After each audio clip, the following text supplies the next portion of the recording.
Pilipinas, magandang araw po sa inyo, ka-coffee. Dumating na po ang bangungot sa buhay ni Sara Duterte. Ayan, ang bilis ng karma, oh. Matapos siyang pagmuburahin ng presidente, ang first lady, ang speaker of the house at ang ilang mga mambabatas, ayan na, karma is real. Bumalik na, ka-coffee, at binangungot na itong mga to. So ano mangyayari ngayon na na-impeach na si Sara Duterte dyan sa House of Representatives? At ang bola ngayon nasa Senado na. Sige, pag-usapan natin ano yung posibleng mangyari at kailan mangyayari yan. Itong impeachment na ito ni Digong, ni Sara Duterte. So ngayon na nasa Senado na po yan, ang bola nasa Senado. Ang problema, ka-coffee, hindi mo problema. Ang challenge siguro, naka-session break, ka-coffee, ang ating mga senador. Magbabalik sila June 2 na. Ibig sabihin, ngayon ni February, March, April, May. O 3 buwan, ka-coffee, wala mangyayari. 3 buwan muna, wala mangyayari. Pero wag kayo mawala ng pag-asa, yung mga pro-impeachment. Dahil ang Senado may continuity. Magpo-proceed yan, dahil naiwan naman yung dose dyan eh. Hindi kagaya sa House of Representatives na walang continuity. Kasi pinapalitan every 3 years. Lahat yan, posibleng mapalitan. Unless ma-re-elect ka. Sa Senado kasi, may naiiwan dyan na dose para matiyak na mayroong continuity. Ito pong headline ng Radyo Pilipinas, adjourned na ang sesyon ng Senado. So ano mangyayari dahil adjourned na? Hindi nabanggit sa plenaryo ng Senado ang articles of impeachment laban kay Vice President Sara Duterte. Muling magbabalik sesyon ang Senado sa June 2. So walang mangyayari, ka-coffee. Kundi balik-taktakan lang yan, palitan ng mga argumento, hikayatin ng mga senador na wag bumoto, pabor dito sa impeachment, etc. Hanggang June 2 yan. Kasama sa eksena pa dyan yung mga hindi matatanggal. Kasi yung iba rin electionist eh. Kung mag-eleksyon tayo ng Mayo, definitely yung dadalo sa pagbabalik ng sesyon ng Senado sa June 2, mga bago na. Pero naiwan pa rin po yung 12. At yung 12 na yan, dapat nilang talakayin yan. So sige, recap tayo, ka-coffee, sa proseso ng impeachment. Ano na yung nangyari at ano pa yung mangyayari. Ang end goal dito, ka-coffee, matanggal si Sara Duterte. Once na matanggal si Sara Duterte, ibig sabihin na-convict siya dito sa impeachment trial ng Senado, hindi na siya pwedeng tumakbo sa pagka-presidente o kahit na ano man pong posisyon sa gobyerno. Tapos na siya. Anong nangyari? Sige, kaunting background tayo, ka-coffee, sa timeline. Nagsisimula po ang impeachment sa filing ng reklamo, sa filing ng complaint.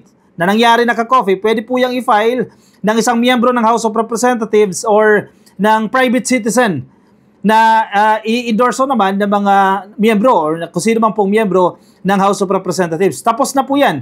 In fact, 4 po yung isinampang impeachment complaint laban dito kay Sara Duterte.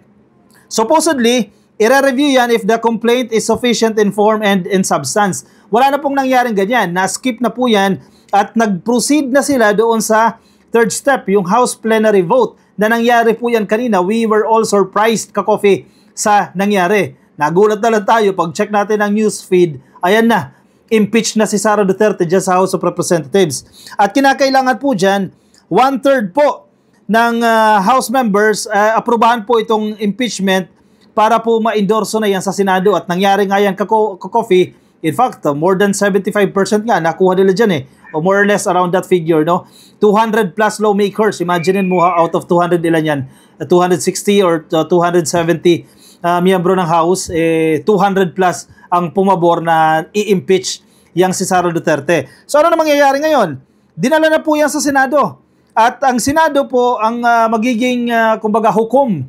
Diyan magaganap po ang trial. Kung familiar kayo, for sure sa inyo, marami sa ating mga viewers, familiar po sa proseso dahil ginawa na po yan kay ERAP, ginawa na po yan kay Corona. So dito po sa Senate impeachment trial, Senate holds trial, 2/3 of Senate members required to convict. 24 po sila, ka-coffee. So kinakailangan po 2/3 ay bumoto pabor dito sa kay ma-impeach itong si Sara Duterte. Sa madaling sabi, kinakailangan po ni Sara ng boto na 8. Pag nakakuha siya ng 8 boto, absuelto siya. Pero kapag 7 lang, tapos yung 17 bumoto para ma-impeach siya, tsugi siya. Convicted siya. Di wala na. Ano mangyayari?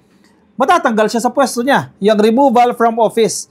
If convicted, the Vice President will be removed from office and disqualified from holding future office. O kahit na ano man yan, di ka na makakatakbo.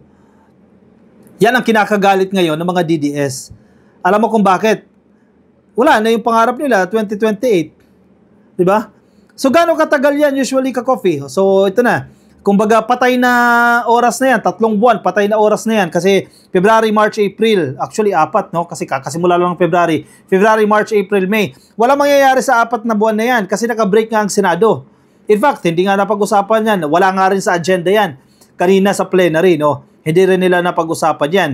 So, patay muna yung 4 na buwan. Pero panganib yan ka-coffee. Peligro yan sa buhay ni Sara Duterte. Kumbaga, hindi siya patutulugin yan. Yang nangyari na yan na impeachment sa kanya sa House of Representatives. Kumbaga, hindi kayo mapapanatag dyan. Tingnan mo, na-stress tuloy kayo dyan. Kung tumulong na lang kasi kayo sa gobyerno, tumulong kayo dyan kay PBBM, hindi sana kayo na-stress ng ganyan. Ang problema, lalo na yung mga supporters, yung sila Roque, naku po, excited na excited silang si PBBM ang ma-impeach. Si PBBM ang matanggal sa pwesto. Tingnan ninyo, binalikan kayo. Kayo ang kinarma. Si Sara Duterte, mukhang siya pa ang matatanggal. Sige na, balik tayo doon sa proseso. What will happen, no? The approved resolution shall be endorsed to the Senate, which will try to convict the impeached official. An official shall be convicted if 2/3 of the Senate votes. Tapos na po, na-endorso na po yan, trial na lang ang hinihintay. Judgment in cases of impeachment shall not extend further than removal from office and disqualification to hold any office under the Republic of the Philippines. But the party convicted shall nevertheless be liable and subject to prosecution, trial, and punishment according to law.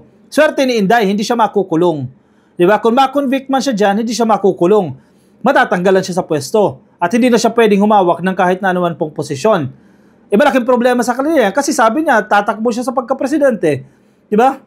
Seryoso na siya tumakbo sa pagka-presidente. Kung hindi na siya eligible, wala na. Tapos na yung pangarap niya. So yan ang kagandahan dito sa impeachment. Maganda ba yun? Anyway, masama yun para sa kampo ni Sara, no? Kasi once na ma-convict siya, di na siya makakatakbo. It's just that, as compared to other courts, sa regular courts natin, once na ma-convict ka ba, kukulong ka. Pero ito hindi. But the Constitution clearly states that no impeachment proceedings shall be initiated against the same official more than once within a year. Isang beses lang pala, ka-coffee. More than once within a year. So, ngayong 2025, February hanggang February 2026, isang beses lang po.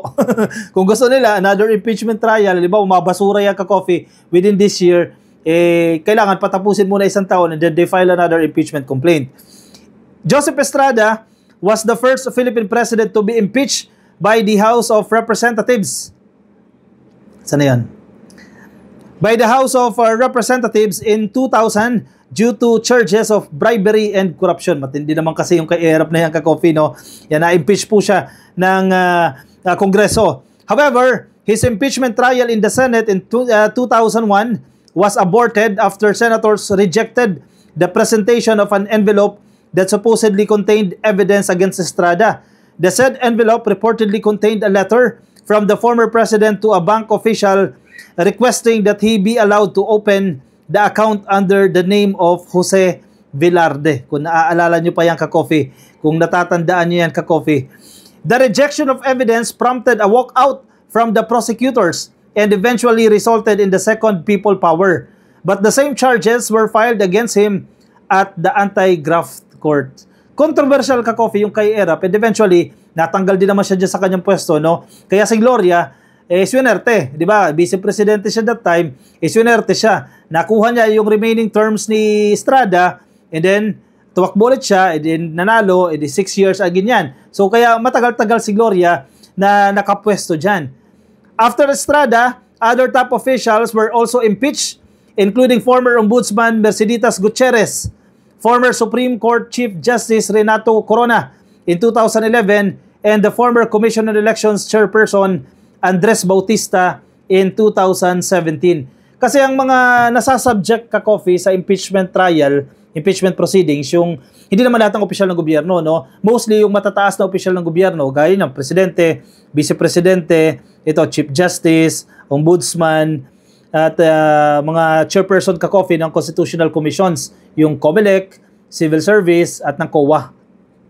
Both Gutierrez and Bautista's Senate trial were aborted after the two resigned from their post. Ayun, unahan na lang. Pwede naman gawin ni Sara yan eh. Di ba? Para matapos na yan, mag-resign na siya. Hindi na uusad yung impeachment na yan. Mag-resign na lang siya. Maganda nga yan eh. Kung mag-resign siya, makatakbo pa siya ng pwesto. Tama ba? Yan ang alam ko. Kung mag-resign siya, hindi naman siya na-convict ng impeachment, mag-resign na lang siya. Pwede niyang gawin yan. Eh, marami naman pera na. Di ba? Corona, on the other hand, was convicted in 2012 for betrayal of public trust and culpable violation of the Philippine Constitution. Vice President Sara Duterte is the latest official subject of possible impeachment after advocacy groups filed a complaint and endorsed by Akbayan Party List Representative Percy Sendanya. At napakarami pa yung ka-coffee. Nauna, 3, and then kanina, yung pang-4 na complaint ay i-final po yan ng grupo nila Sandro Marcos. Ito po yung tinatawag na 4th complaint na in-endorse po ng 215 House members. Napakarami nito ka-coffee, no? 215 na miyembro ng House. Effectively transmitting the case to the Senate where a trial will now commence as provided in the 1987 Constitution.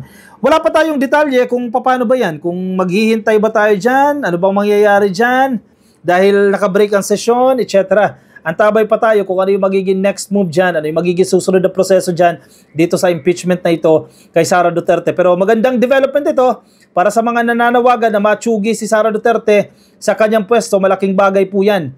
No? Kasi at least kahit papano, dininig ng mga mababatas dyan sa mababang kapulungan yung sinisigaw ng maraming Pilipino na nagrarally.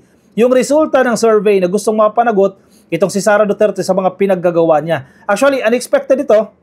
Tayo, wala na nga tayo ng pag-asa eh.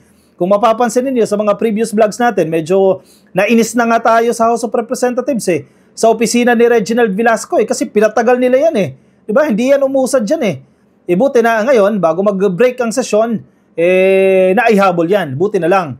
Diba? We were all surprised dito sa nangyari na yan, which is magandang development din yan. Kaso, bangungot yan sa kampo ng mga DDS. Expect natin ka-coffee, magwawala yung mga yan. Ngayon lang sa social media, kaliwat kanan eh. Nanggagalaiti ito eh. Not to mention yung mga DDS vloggers na hindi pa nagsidalo dyan sa investigasyon ng House of Representatives. Actually, naka-absuelto naman sila dyan. Dahil, syempre, mamaya yung mga nag-iimbestiga dyan, yung mga miyembro ng TRICOM, patapos na rin yung kanilang termino eh. Unless mari-elect sila, di tapos na. Absuelto rin mga vloggers dyan. O natabunan yung issue nila. Yung iba pa naman nagpapasikat. O yan, natabunan na magpapasikat ninyo dahil dito sa impeachment trial na ito po ang headline ngayon at ito po ang pinag-uusapan ngayon. O siya, sige. I-komento ka-coffee ang inyong opinion, reaction dyan sa ating comment section para mabasa po yan ng ibang mga ka-coffee. Baka nasa Facebook po kayo, please like and follow. Mga nasa YouTube po, click lang po na subscribe dyan sa baba at hit the notification icon para kayo po updated sa ating mga bagong upload. Maraming salamat po sa mga sumama and congratulations po sa mga nagsulong na matanggal kahit papano naka-step forward tayo ngayon, matanggal itong si Sara Duterte sa pagka-vice presidente. Ingat kayo ka-coffee, nasan man po kayong panig ng daigdig. Paalam po sa inyo. Bye-bye.